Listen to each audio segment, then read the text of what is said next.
It's Thursday. I'm Derrick Day, and this is a forum to give a voice to the people who have left faith paradigms, left belief paradigms, and how are now guiding their lives through logic and reason, which is the reason why we have the faculties that we have.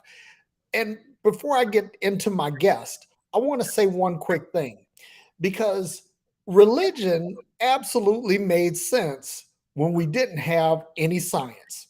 Religion made sense when we had no information. Religion made sense when we had no understanding. But now we have all of these things, and these things are growing daily. We are in the I won't even say in the infancy of the information age, but we're like we're in the walking, talking toddler stage of the information age. So by this time, we ought to be past a need for any supernatural guidance or supernatural deities or anything like that. But we should be able to get up and run in the freedom of our humanity.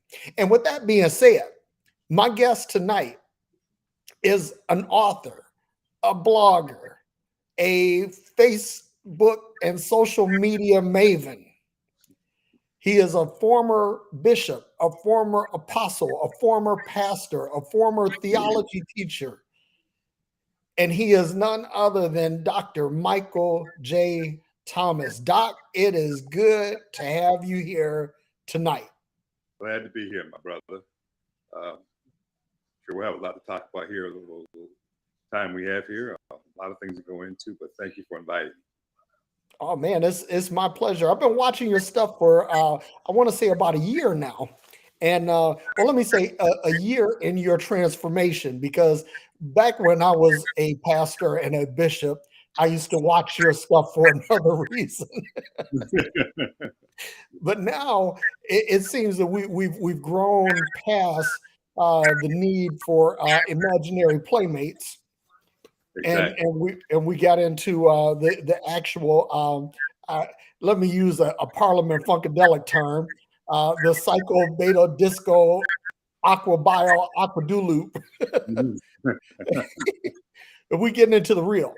So Exactly. let me ask you this, right? People who don't know you, tell us about your journey from faith to facts.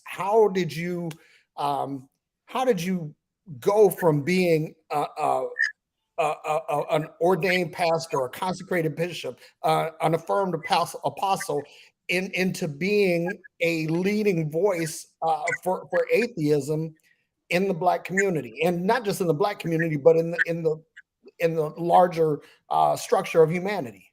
Tell us about that. Well, it kind of started at a young age. I mean, it was high school when I first got saved, and I got saved over a girl. He had gotten saved, so the sex was out. So I figured by joining the church at the time, which is a Pentecostal, Jesus-only church, when I got baptized in the name of Jesus, fake the tongues and all that other shit. And it kind of started, it went from there. I graduated from high school, went on to college, and decided, I was getting one of the ministries, a young minister then actually going in. And decided after I finished my bachelor's, I was going to go back and earn my doctorate in theology.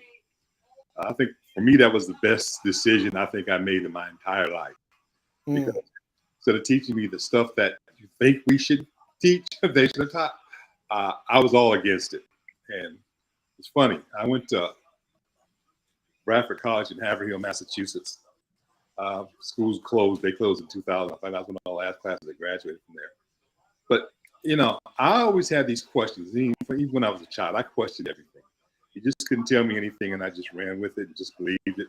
My parents would look at me and say, "You ask too many questions. Sometimes you just need to shut up and just listen to your inner self." I said, "Well, I am listening to my inner self. That's telling me something different." So being in ministry, of course, I went along with it. Even though I was there, I didn't feel, I guess like most people, and I don't think that anybody actually feels it. I think they just believe it because they want to believe it, or they have this sense of hope, of being an outcome, something great coming at the end. And everybody fakes, as far as I'm concerned. It's fake. It's all fake. But when I went to school, I mean, I had a bunch of professors who were actually Jesuit priests. One of them, whose name I will not call, because he's well known. You see him on the news, and he possibly could be the next Catholic Pope. Even though the school wasn't Catholic, but there were a lot of Catholic, Jesuits that were teachers there. Yeah. What is this one particular teacher? He'd always say, "Thomas, you don't believe shit stinks unless you smell it." Yep, that's me, because I question everything. Every time they brought something up, I'd say, "Well, prove it." The first thing I think I brought up was sin. What is sin? I taught that in the class one time after I graduated, and I said, "Well, everybody was saying, well, the Bible. Oh, no, let's forget about what the Bible says.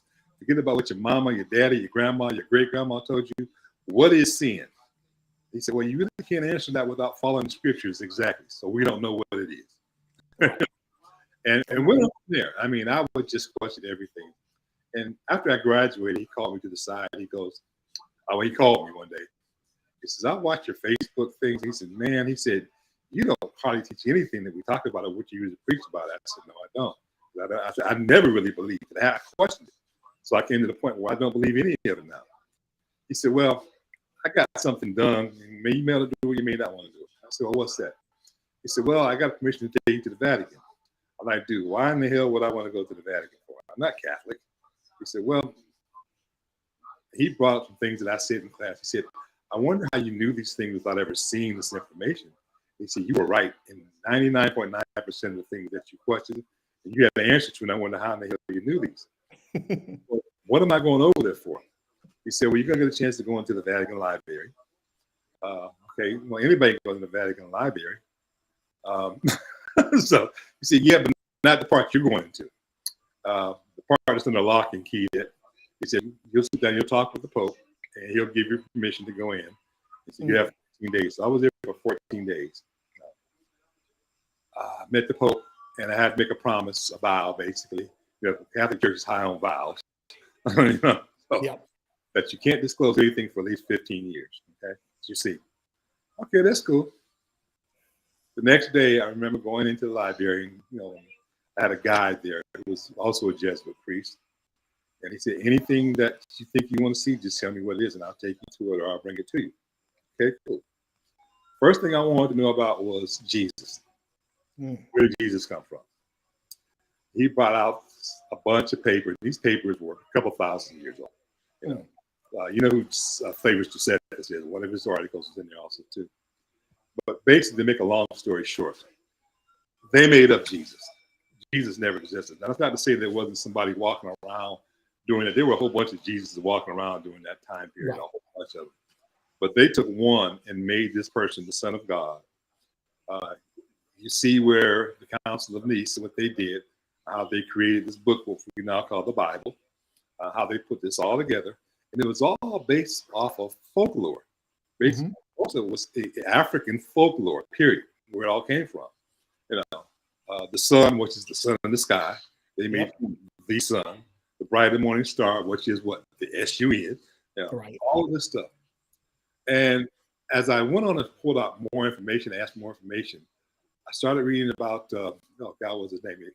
Bishop Ignatius, I think was his name, if I'm pronouncing it right. He started a whole new thing when he brought in the Christian Crusaders and were forcing people into Christianity. Constantine had forced a certain amount of people into it. Ignatius went around the world, converting people to Catholicism. Now, Black folk will argue with you that Christianity did not come out of the Catholic Church. I know you know that it came out of the Catholic Church. That's where it came from. It was a split because the people didn't want to believe what the Catholics were teaching. They took parts of it, put it together, and created the doctrine what they call Christianity. And of course, Catholic Church took it back. Oh, we are the original Christians, and they went on from there.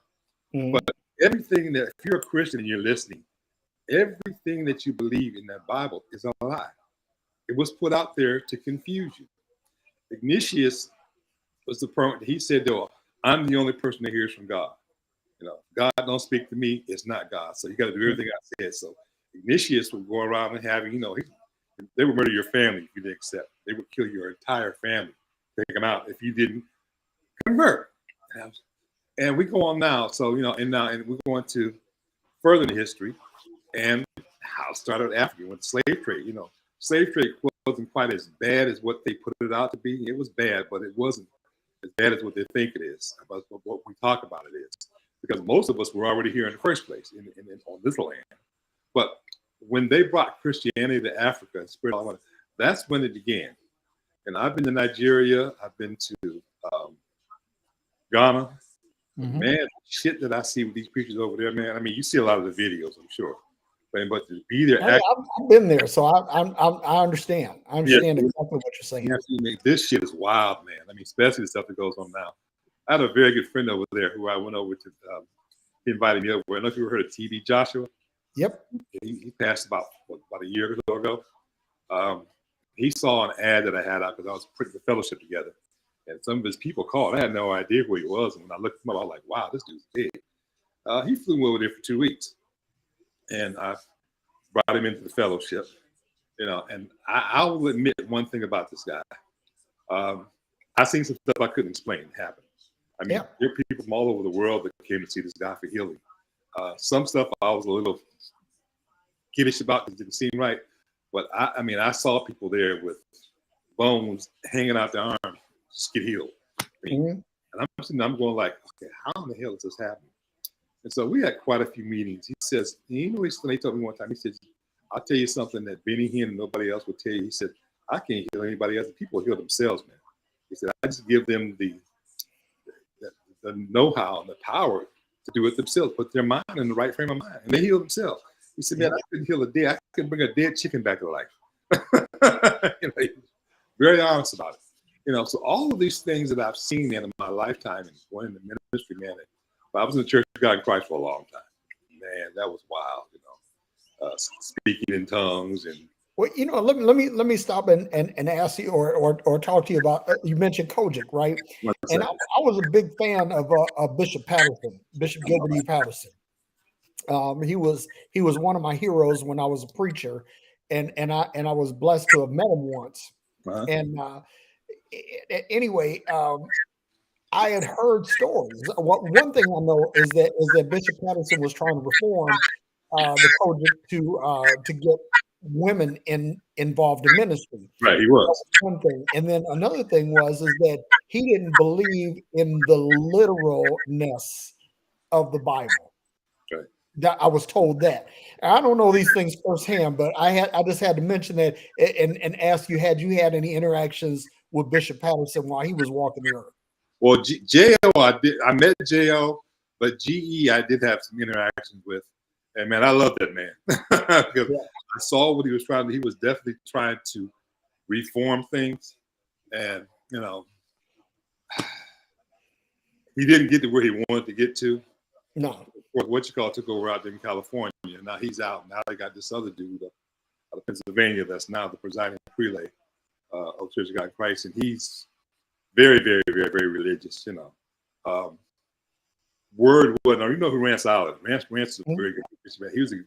Me and Rance were like that, man. I mean, I've known Rance for, I don't know, 30, 40 years. Every time he come in town, he'd call, we'd get together. If he was preaching close, I'd go see him. But the last time I saw him before he died, maybe about a year before he died, and I heard he was in town, and I called him. I said, man, he said, you're not in ministry anymore. I said, no. I said, I had to walk away. He said, man, so many times I want to walk away, but I can't. Yeah. And I gave up a lot. You know, I mean, I had over 5,000 people in my church. And me and my ex-wife, we built this church from the ground up. Started in our living room with just us. We built that thing up. But Rance, you know, I telling Rance about it. You know, he said, "Man, you walked away from a lot." Yeah, I did walk away from a lot, but I was never in it for the money, man. I was in it because I really had a love for people and I wanted to help people. Yeah. It was never about the money. You know, I had like 2,000 churches around the world under me. You know, so I mean, I was traveling all over the place, paying for everything. I wasn't really collecting any honorarium. They damn near forced it down my throat. You know? And my bitch would tell me, man, you take it when they give it to you, you take it, you know. But I wasn't, again, it wasn't for the money, man. I wasn't doing it for the money. Yeah. But, you know, and I'm gonna, one Sunday morning, man, I got up and I was preaching and I looked out and I saw a lady who'd been, a couple people been in the church for 15, 20 years. And these same people would come on the prayer line every Sunday Mhm. Wednesday night Bible study, and asked for prayer for the same thing. And so I'm standing there one Sunday morning, and I said, God, why are these people suffering? I mean, these people are good givers, they're faithful, they do all, but they still suffer. And my head just bowed down for a minute, and the Bible opened up to Proverbs. And I said, that what a man thinketh in his heart, so is he. Mhm. The light bulb went off my head. I'm like, okay. And I realized what you think about, you bring about. What your words, how powerful our words is. And that's when it really kind of changed. My message began to change that. You know, and my wife told me, she says, your message is changing. I said, I can't tell people this lie anymore. So the next Sunday I got up and I grabbed my Bible and I threw it out. Little break pressure. I said, this is no good. Everybody, man, you got to see her rat piss on cotton. Not the infallible word of God. This is the word of man trying to explain to God he don't even know he even exists. You know, man, and the message changed from there. And I started losing some people. Yeah, I lost some people. I lost quite a few people. But the ones that stayed, I mean, they really wanted me to stay. They said, man, we love this teaching. And I opened up a Bible study one. It was about a 6-week study. Who wrote the Bible and where it came from? Mm-hmm. And I had folk come from all over the city of Jacksonville, man, for this thing. We'd have more people than that service than we did on Sunday service. It was standing room only. You know, Wow. we were televising it. We were on the radio, different radio stations throughout the country. Man, the calls that would come in after those programs, I've always wanted to ask those questions, but I was afraid to ask. You can't ask your pastor these questions. Oh, just wait. If God wanted you to know, he'd have told you. I'm going to tell you the real thing. You know, and or even worse, when they say, if God wanted you to know, he would have told me. Exactly. And so, and I got that once, and I said, you know, I cannot sit. I told everybody I'm going to be stepping down for ministry period. It's just going to be a slow thing. But I said, but you know, I can no longer stand here and tell you something that I know that is not true, because it really keeps you in bondage. So some of y'all have been here forever, and I'm watching y'all go through the same. I said that son shit, the same shit I've been going through 15, 20 years ago, and nothing's changed. Why is it not changing? It's not God or Jesus. It's you. You your own problem. You know, when you face those issues and face yourself, then you realize that, you know, things will change in your life. It will change. And a lot of people adopt it. They come back weeks later, man, I'm changing. You know, I stopped the tithing. I said, if you want to tithe, that's fine. You don't, you want to give, that's fine. You don't. I mean, we're not here for the money. Yes, bills got to be paid, but the building was paid for. I mean, we built the building with cash and everything. So, you know, so it wasn't a whole lot of bill, but people were giving more by me telling them the truth than what they were when I was lying to them. It was weird, man. Like I did, I told about, you know, we would have, you know, some offering would come in and be a little $1 million a week. I mean, after I start changing, man, there was money coming. There was 2 million, 2.5 million coming in a week.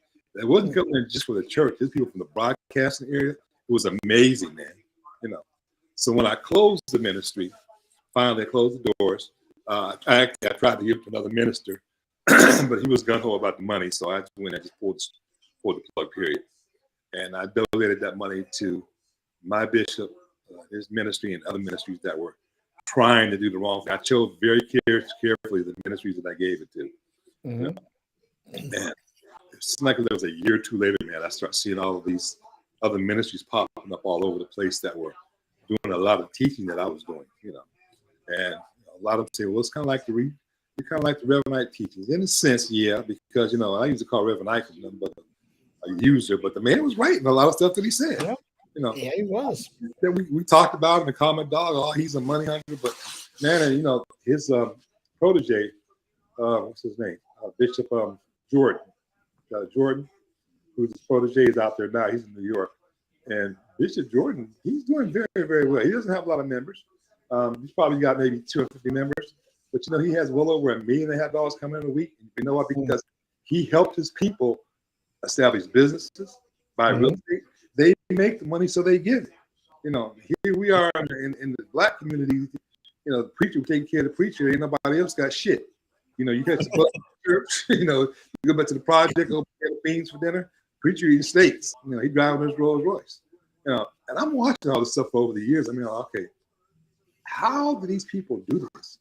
You know, they take advantage of the people, and people don't study, man. I mean, they really don't really, and they don't want to study. They don't want to know the truth.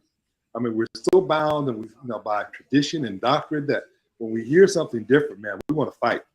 I Yep. feel ready to kill, over stuff that I talk about. I'm like, okay, y'all need to study, and not just Google studying, not just Yahoo searching. You need to study. I don't care who wrote the book, whatever book you study, that's fine. If you study books by the authors, you need to be able to back that shit up. Yep. I mean, get on a plane, if you can afford it. Get on whatever and travel to some of these places and look up history. I mean, a lot of history is sitting right there in the United States Library of Congress. But you think half of us, take a car ride over there to go look at some of this stuff? Nope. A lot of biblical history in the United States Congress, Library of Congress. But nobody wants to go look it up. We'll take, what's his name, just got sued for all that money, Alex Jones. It's conspiracy theories, and we'll run with that shit. So, and I've got a lot of friends who are into conspiracy theories. I mean, that's fine. But I tell you, y'all need to really do your research. Because what you're getting is a lie. Period. But that's something I want to hit. I want to hit you on here is, one of my friends on Facebook, she posted something. She said, "An honest theologian becomes an atheist." And I thought that was one of the most simple but profound statements that I'd ever heard. That basically, if you really study this out, if you spend some time studying the history of the Bible, the anthropology of the Bible, the sociology, and all of these things, if you start studying all these things out, you will come to the conclusion that this is all complete and total bullshit. And so when people will say to me, they say, "Well, you clearly haven't studied, or you haven't prayed, or any of these things." And I'm like, I studied and I prayed, and I could name drop, people that I have been connected to, or I could engage in the logical fallacy of appeal to authority, which I have done sometimes, because I say, yeah, well, I was in ministry for 30 years. right. I was teaching theology, for a lot of that. I've been preaching, I've been studying, and I said I have stuff that's been required reading in Bible schools and seminaries, right? Mm-hmm. But that doesn't mean anything. The thing is what have you done for yourself? And that's the thing I want to get to here, Doc, is why is it that people are either unwilling or afraid to study things out for themselves? Keyword, you just said it, afraid, fear. It's been so we've been so indoctrinated with fear and hellfire. That's the first thing about. I say that probably 95% of people got saved because of fear. The other 5% got saved because some shit happened and they felt they needed God in their life. Yep. So that and fear. 1% because they were chasing some sex. Huh? I said 1% because they were chasing some sex. Exactly. So we'll get that right. But that fear, and it's I'm still listening to a lot of people who they got their foot halfway in and halfway out. Like those who say, "Well, I agree with what you're saying, but I just want to be sure, so I'm gonna hold on to Jesus just in case." You've heard that many times. Yeah. I don't know. I think it takes a while. I don't think you just do it overnight. I mean, it's taken me years, and I still have to catch myself sometimes, even when I say some things, But I very seldom quote Bible scriptures, very, very seldom. If I am related to a maybe particular, especially New Testament, especially, because people become up with the Old Testament, New Testament stuff. But man, Paul said that shit. Who was Paul? Paul was probably, other than King James himself, one of the gayest motherfuckers in the Bible. Okay, people will argue me down. I said the man didn't like women. Okay, and his thorn in the flesh. From what I read and what I saw in the Vatican, he was definitely a homosexual.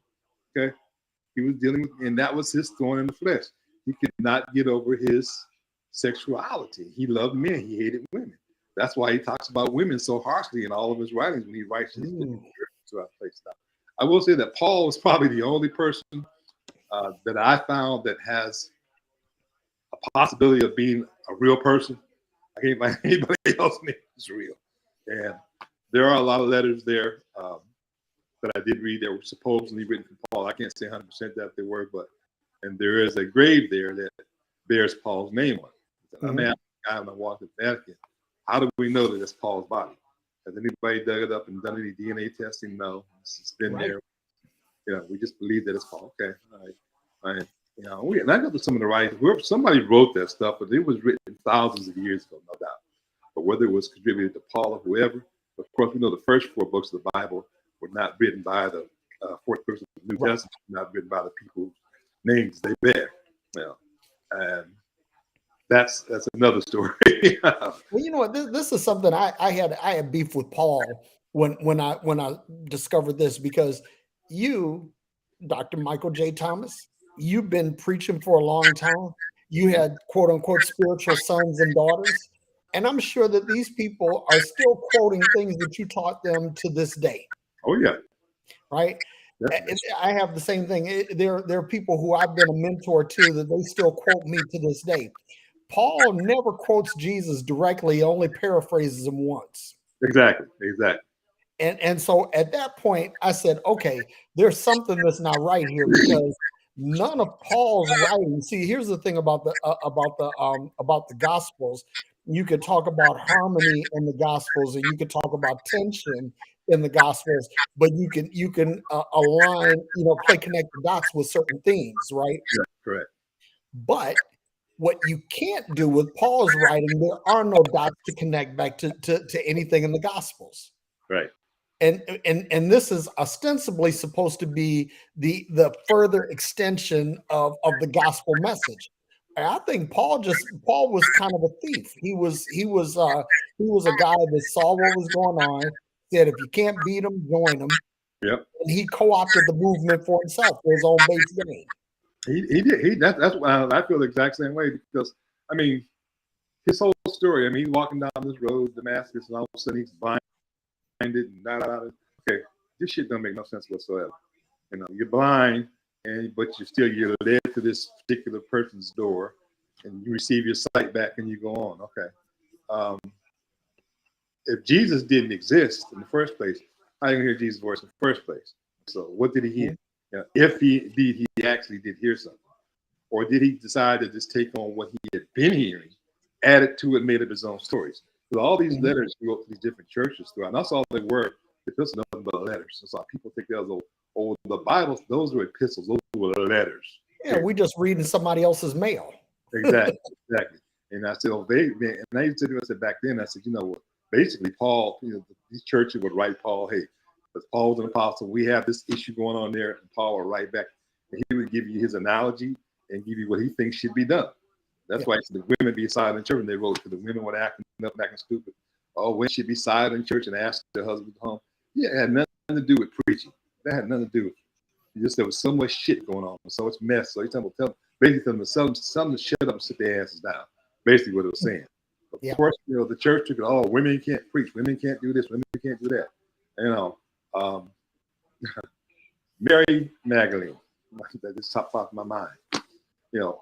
The only female disciple that we read about. Okay, but man, there's so many females when it comes to religious history, names we never hear about, you've never heard in your life before, and I had never in my life until I got to the Vatican. Man, there were hundreds, maybe thousands of different women throughout the ages, from the beginning up until the thing was printed, that had a lot to do with a lot of things. And I can't call the woman's name, but her name, but she seemed to be, this one particular lady seemed to be more forthright and more honest, more honest than anything I've ever read in any religious text whatsoever. And I'm trying to paraphrase how she said this. There is no God in the sky, there is no God in heaven. The God is here within us. So we need to stop looking up to the sky, for this and that. Nobody's going to die, go to hell and die right there. We are God. She said this. They never put this in the Bible now, but she was born just toward the end of the Old Testament and went into the parts of the New Testament. She had a lot of writings that never made it into not even into the opera. So this woman was a bad girl. She said some shit that just totally blew my mind, man. I'm sitting there reading, it's like, this is how I think. But I can't call her name. There's a book written on her. It's the only book I've ever seen. But I wouldn't mind had to have the time sitting up on there listening to her, because she spoke so much spiritual truth versus religious bullshit. And she didn't say much about Jesus, because I say, because she was toward the end of the Old Testament coming into the New Testament. So she said a few words about Jesus, and I think what she said was basically that, this dude is anointed. He is, he didn't use the word highly favored. She said he was just gifted, but he's just like me. I'd love to find out who this is, because I'm on this thing now that I believe that Jesus, who we've been taught about, is a myth. Yeah. Right? Yeah. There's no corroborating stories, no contemporaries that wrote about him.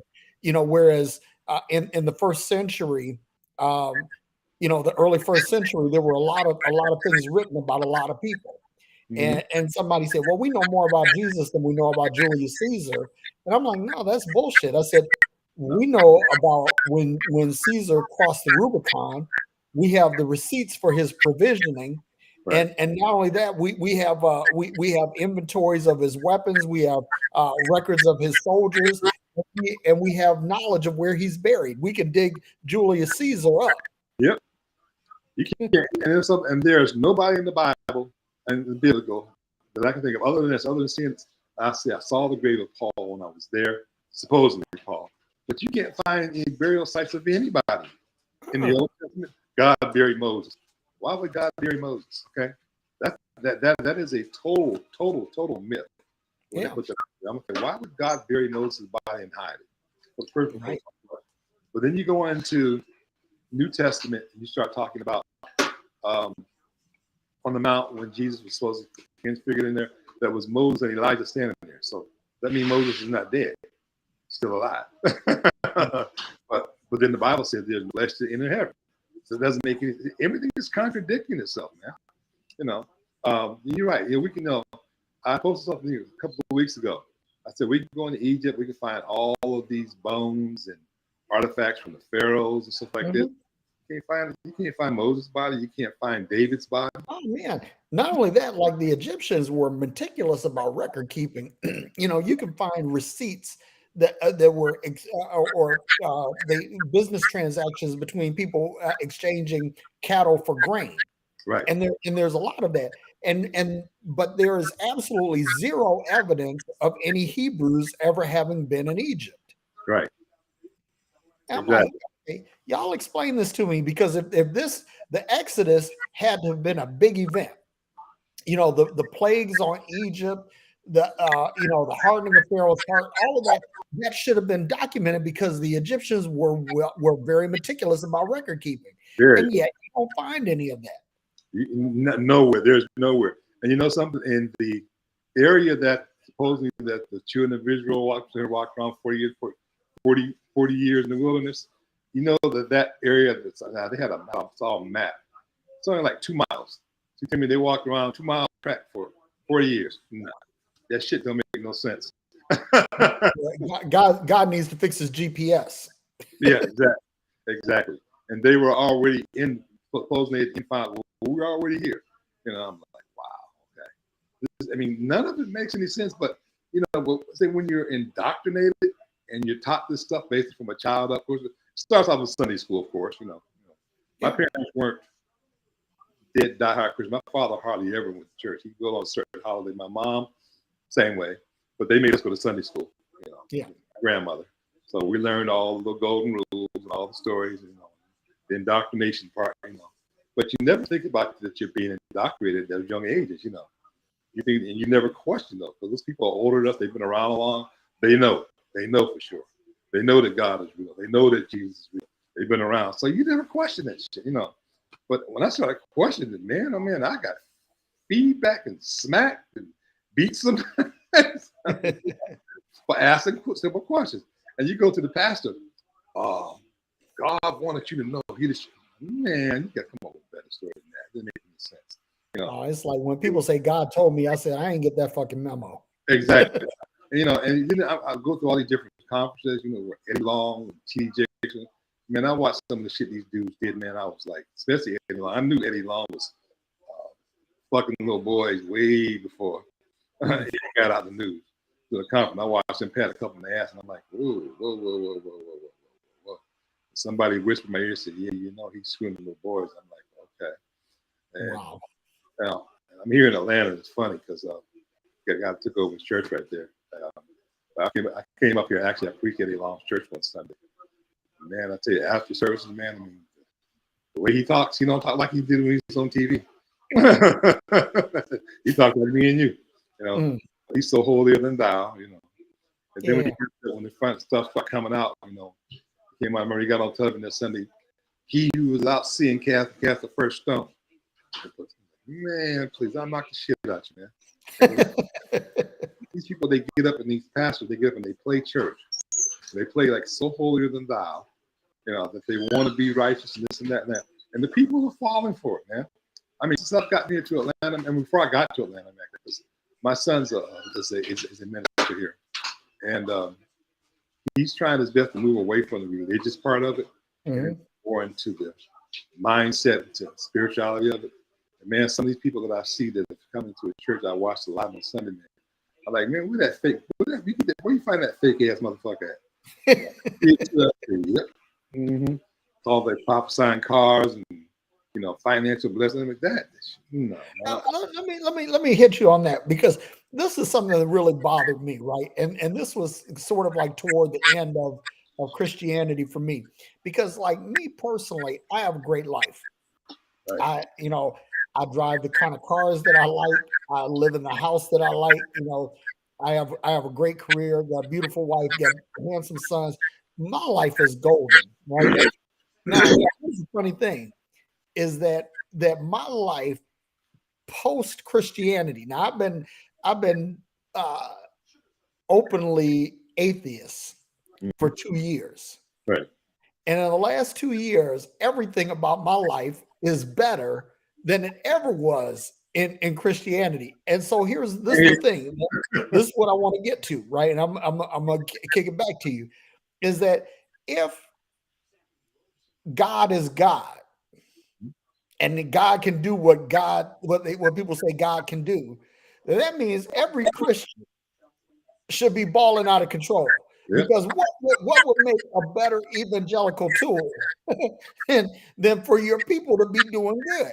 But what I found is that people who are in Christianity, and now that I have some data points outside of Christianity, I find that the people who are outside of Christianity do better than the people who are in Christianity. So what is the point of serving a God that can't even meet your basic needs better than, you know, the atheists and the quote unquote sinners of the world? So that's where I'm gonna take it back to you. Think about it for a minute. I mean, think of some of the world's richest people. Elon Musk, Bezos. I mean, these guys are not Christians. They aren't even religious. I think most of them are. I know, in fact, I know Elon is definitely an atheist. In the world, the people with the money are not Christians. These are the ones that are suffering all the damn time. And I found the same thing out when I got away from ministry, even though I was still working when I was in ministry, by the way. Me too. I never did. I was making $500,000 a year was my job. And me and my wife, we had a mortgage company, so we were making well over $1 million a year ourselves. We took no money from the church. But we split up, of course, after the church. But my income actually rose after I left the church. Yeah. I went from making $250 average a year to about $700,000-800,000 a year. I mean, it was crazy. Stopped traveling. Going to churches preaching. I mean, because I said it wasn't that money wasn't there. They take what I offer from me, I give it right back. I put it right back in the offer. Yeah. I mean, but my income went through the roof when I got out of religion. Yeah. It was amazing, man. I couldn't believe it. I look back and I'm like, wow. Imagine if I had stuck on to that shit. What would because I mean, going in the ministry, man, it was rough at first. Man. It wasn't easy, and we put a lot of our own money into it. You know. Yep, same here. And we went without a lot of stuff that we should have gotten ourselves. You know, we got nice cars. The car we wanted to drive, we drove. And like you had the house we wanted to have, so that wasn't a problem. But you know, and I remember back in years, you know, first getting saved, you know, back in church and the tithing and stuff, man. She at that time broke as shit. Yeah. Never had enough money to make ends meet. And I would sit there and watch these evangelists come in. Your light bill might be due tomorrow, but give it. God's gonna give it back to you. You talk to these people a few days later, and their lights is off.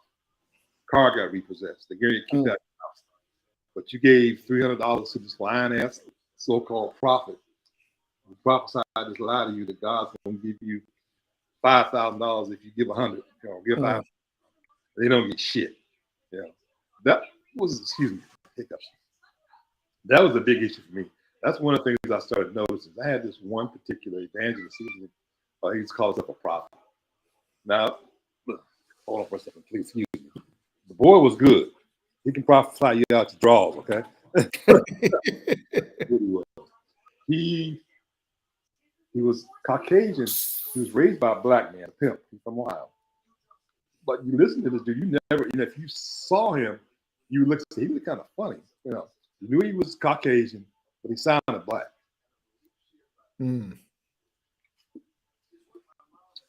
These hiccups. I watched first time I saw him, I was kind of impressed. I really was. Then he came back to me. You're a bishop. I was dressed in plain clothes. Okay. Somebody probably told me that shit. Hey, Bishop Thomas is here. Everybody knew me. Jacksonville, so. You know, we thought you had a church. And I brought him in for about 4 or 5 revivals, you know. This boy could raise an offering. He would pull these people up. God see your heart. Oh, Jesus. And they falling out, speaking in tongues. God's going to bless you. God sees it. I mean, it's very generic, you know. Yeah. People fell for that shit. They fell for it all the time. And I'm sitting there, I'm watching. I'm like, saying the same thing over and over again to the same different people, and they fall for it. And come offering time, oh man, they write $1,000. I mean, he could raise an offering. Every time he came here for a week, the offering for that week was always $50,000, $60,000, $70,000 every week. He was there. So that was our share. That's what we would get. It was split it. So we ended up with 70, he ended up with 70, 80,000. Man, it was wild, man. I said, people are that freaking dumb. They actually fell for that. But you know, he wasn't the only one. I've seen a lot of them like that. You know, just so-called generic prophecies, and people just fall out in the floor crying and screaming and hollering. And I'm like, okay, yeah.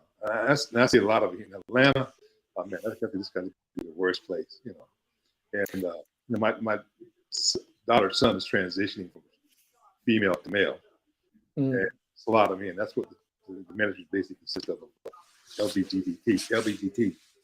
But they are, and I told him the other day, I said, you know, sometimes, and a few people there that need to go definitely.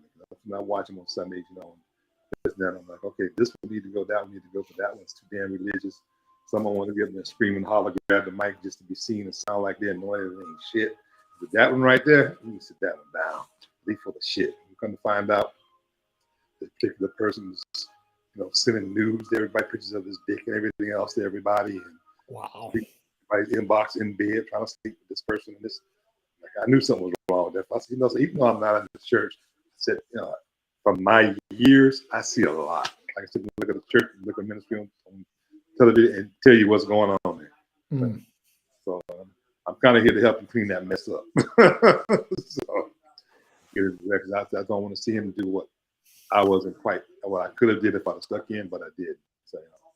So let check this out. One of the things that I see a lot of people that are plugging into what you're saying now, and one of the things that I see about what you're doing is it follows kind of a similar trajectory to mine, that people are getting free because they are shaking away this, you know, the bondage of religion. Basically, they're shaking their chains off based on some things that they're hearing.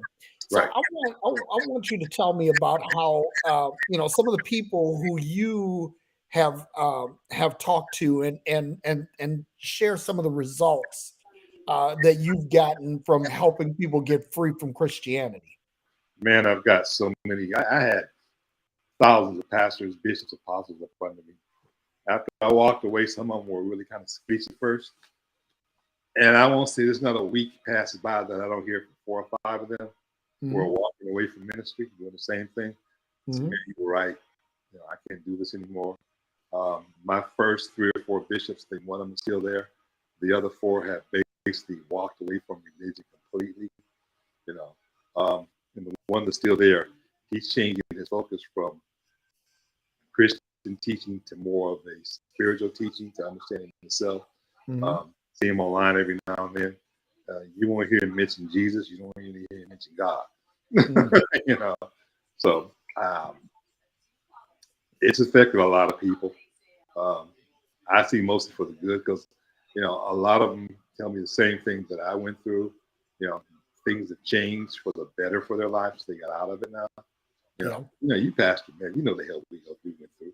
Yep. With all these people. So, and most of them are happy now.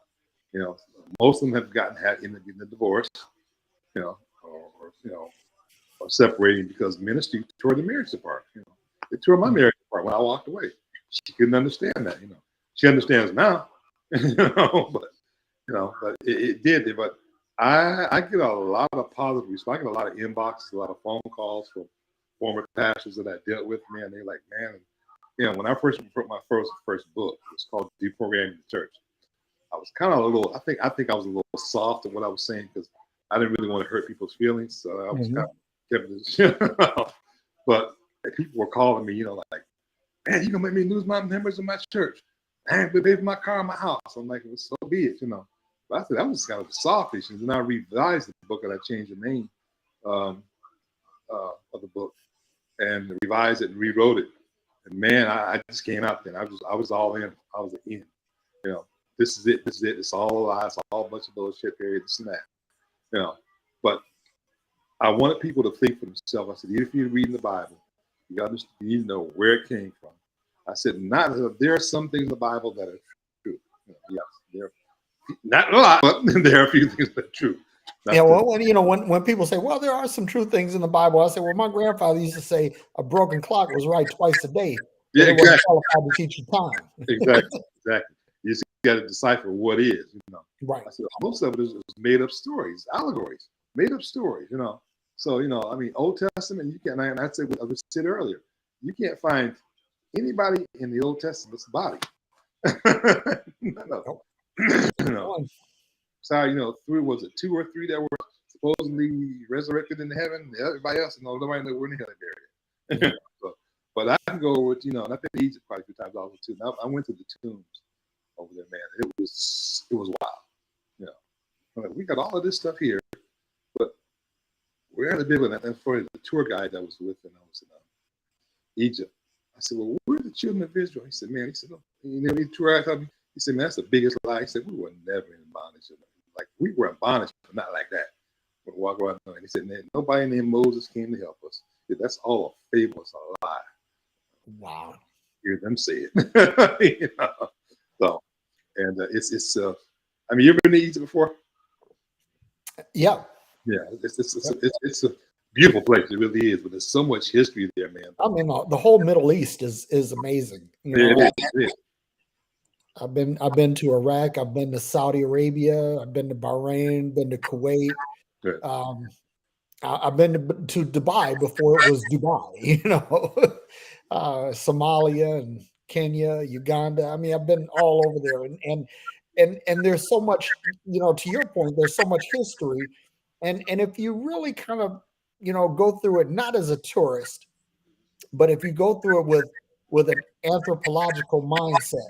Right. Or a historical mindset, that you'll see, the true history behind things, and you'll be able to place some kind of connect the dots with what you've been taught, right. And you're able to unpack or deconstruct some of the things that you've been taught. Exactly. The same thing with Jerusalem. It's supposed to be the tomb of Jesus. I'm like, how did they figure this is going to be this the tomb of Jesus? They found a hole in the ground that said Jesus was here. Okay, and of course, the Jews don't believe in Jesus in the first place. Right.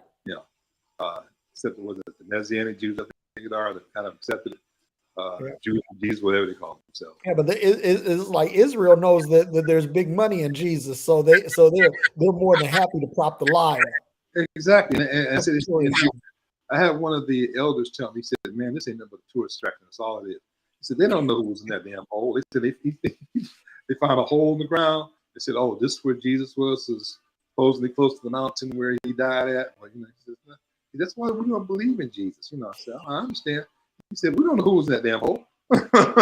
Folks go in, and they look down the hole, they go to crying and slobbing at the mouth and falling out. I'm like, really? I walked in there, man, I didn't feel the damn thing. I had no emotions whatsoever. Like, okay, it's a hole in the ground. So he was laying in. That's where he got up from the grave at. Okay. And then you go back and you go like, that's kind of all the beginning of my journey, man, of turning around, like reading these things in the Bible. Like, who saw that? Okay, so who's at the grave first? Mary, or who was it? Paul or Peter, whoever, Peter or Peter. Okay, who saw them go to the grave in the first place? Right. Who recorded that? I always say I want to know who was out in the desert with Jesus when the devil was supposed to be tempting him. Exactly. I want to know who was that eyewitness. That's what I want to know. Yeah, exactly. Who heard that conversation? And somebody was talking to us, they were saying something the same thing. I said, well, something was a friend of mine that posted. Well, who was Jesus talking to when he was praying? Praying to himself. Right. Period. And a friend of mine, Callie, Callie's good people. He said, man, I look at it this way, man. Jesus and the devil, the same people. Yep. You're exactly right. None of them exist. So, I said, these stories, man, they just, and you look back now and you go like, damn, how did I believe all of that? Yeah. How wasn't I able to, I questioned it, but, I was at that point where it was that fear factor was still there. Yeah. Well, not just the fear factor, but you're thinking that you feel like, hey, I'm doing something to help somebody. Right. So you buy in, and I'm the same way. I want to ask you one question, because you talked about how the Roman Church made Jesus up, and there's a book by James, I think his name is James Atwill. Mm-hmm. It's called Caesar's Messiah. Okay. And basically this guy lays out the whole case for Titus Flavius actually being the archetype for Jesus. I read something about that. I was over there also too. Man, when I read that one, that was like, oh shit. Yeah, exactly. Because they made them up, because up until 325, really Jesus didn't exist. Yeah. Jesus, there were no the Flavius Josephus was supposedly, and I even had to the point where I started questioning whether Flavius Josephus actually wrote this stuff or somebody else wrote it, put it out there. There is a theory that we call the Testimonium Flavian, which is what Josephus wrote concerning Jesus, that it was inserted by Eusebius, right? Right. And so I look at that, and if you actually go back and read the Testimonium in context, you'll see that basically. I found this on the web for a theory that where they called the Testimonium Flavian. Man, you hear which that? Is what Josephus wrote concerning Jesus, that it was inserted by Eusebius, right? And so I look at that, and then when you. It's funny. I'm talking about this, and Siri just kind of chime in. Wow. But anyway, RL Fire said Joseph Atwill, and that's exactly who it is. I said James Atwill, Joseph Atwill. They wrote that book. But anyway, what they call the Testimonium Flavium, which is like 3 or 4 sentences that Josephus wrote about Jesus. Right. They said that was inserted by Eusebius or somebody that at his behest, because it didn't make sense in the context of the rest of that chapter.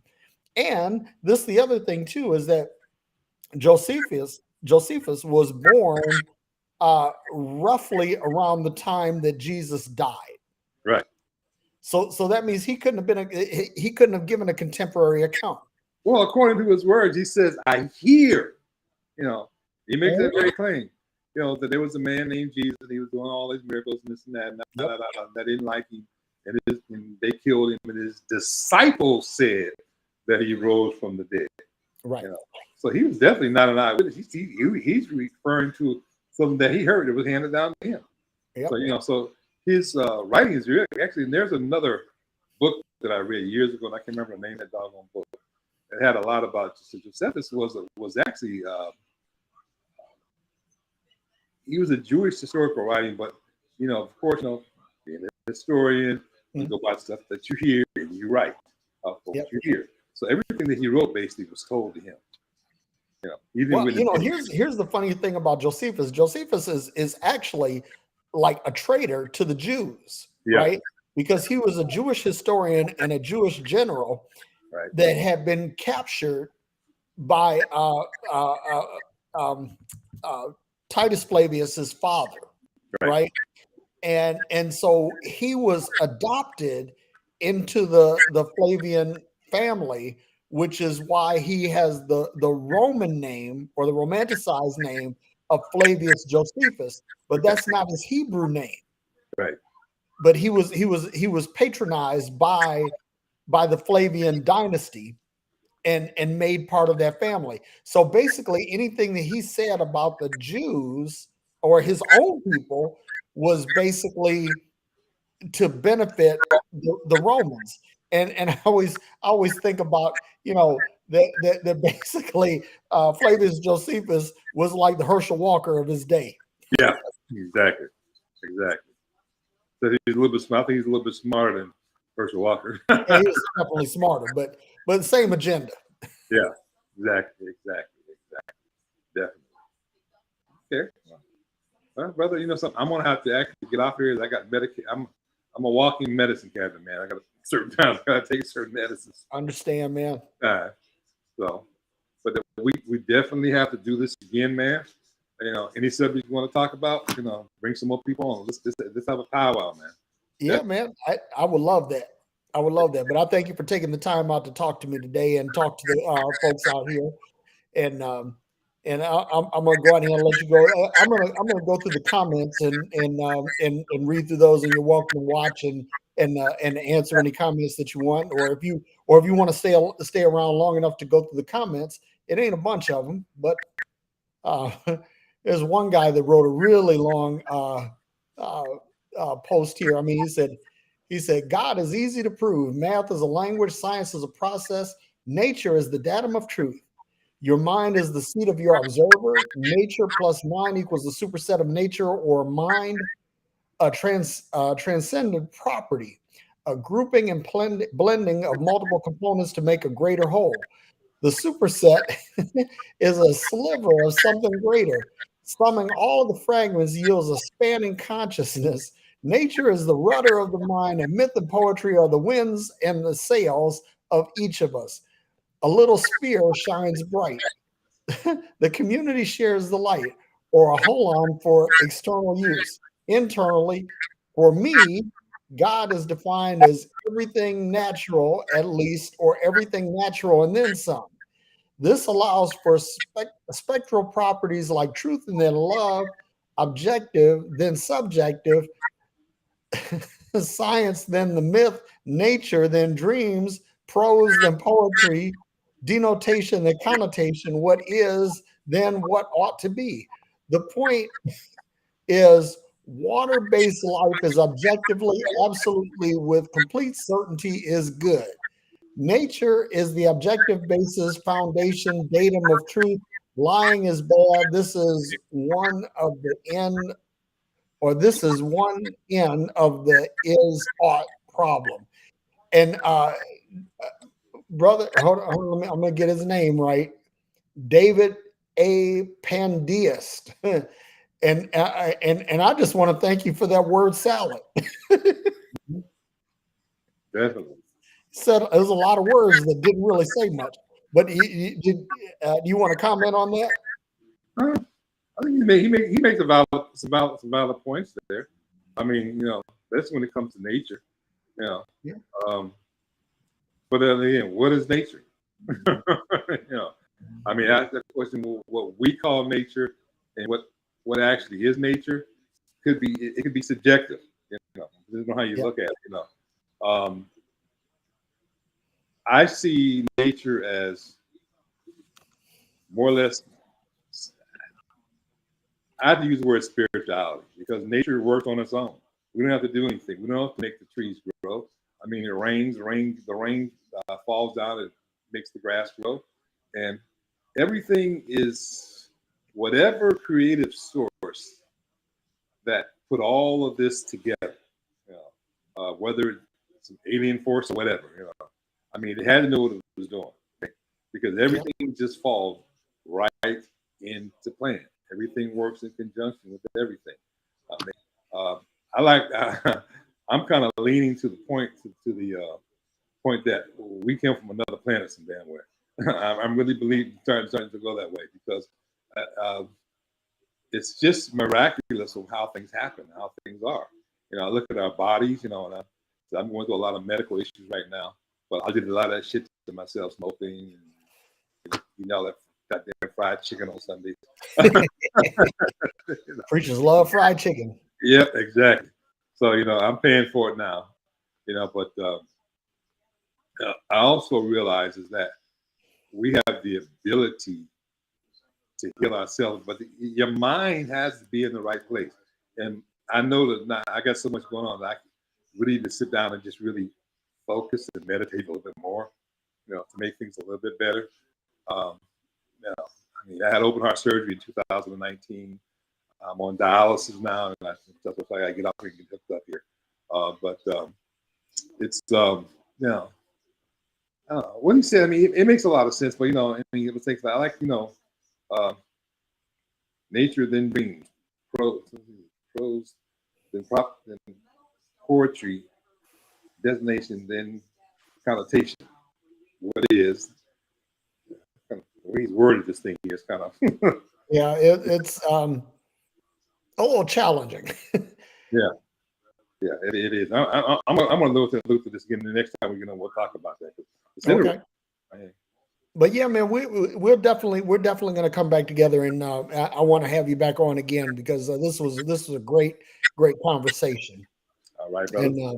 And I really admire your work, man, and your boldness, and just stay well and stay out of Facebook jail. Yeah, man, I can tell you what, I got out a little over a month ago. I haven't did a lot of posting because I mean, I get to the point some people come and say the wrong shit. I'm liable to just go off. Yeah. So, all right, brother. But we'll definitely do this again. All right, Doc. It's been a blessing, man. Thank you for coming out. Peace and light, man. All right. All right. So yeah, man. That was Dr. Michael J. Thomas, and he was sharing his journey from faith to fact. And so before I go, I just want to throw this out here. I'm gonna, if anybody wants to join in on the conversation, I'm going to give you the opportunity to do so. Hang on for just a second. Let me get this out here. Boom. There's there. And then we'll go here and put it out here. And if there's anybody that wants to join in, you can feel free to do so. I would love to hear what you have to say. I'm going to put this out here. Join in. Boom. All right. So there are the links. If anybody wants to join in, I'll hang out here for a couple of minutes just to but you know what? Here's the thing. I want to take time and salute those people who were immersed in religion, particularly in Christianity, and have come out with the notion that there is no God, because it's really hard to have embraced something and been so emotionally invested in it to be able to turn away from it, to walk away from it. That's a challenge. And listen, I want to say to everyone who's watching, don't give up. I know that you may be suffering under the oppression of religion. You may be under the bondage of Christianity or Islam. And it might be difficult. You might not be able to see your way through this situation. But I want to tell you that if you are considering this, if you are considering your belief paradigm, if you are considering what you've been taught, if you're considering what you've read or what you've held to be true, and you're able to at least consider the thought that what I believe may not be true, I salute you. Because that ain't easy. It ain't easy when you're totally invested in something and superior information comes along. And hear me. It's one thing to consider it. It's another thing entirely to take what you believe and cast it into the fire. And that's a challenge.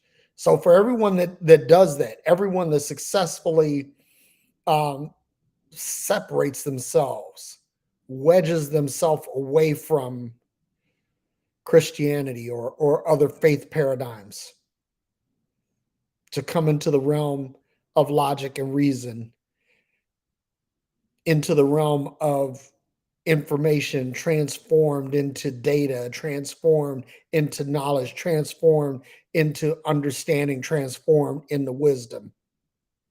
I salute you. And that being said, it looks like no one is going to join in. So I'm going to go ahead and end this call. But I'll be back next Thursday. I don't have a guest yet, but I will. Somebody will show up because not God will provide. So until the next time, be happy, be well, be filled with peace. And don't forget to tune in tomorrow night at the same time, at the same channel, when Aaron Tomlinson and I do Freology Friday. So until tomorrow night or next Thursday or whenever the next time you tune in, peace and hair grease.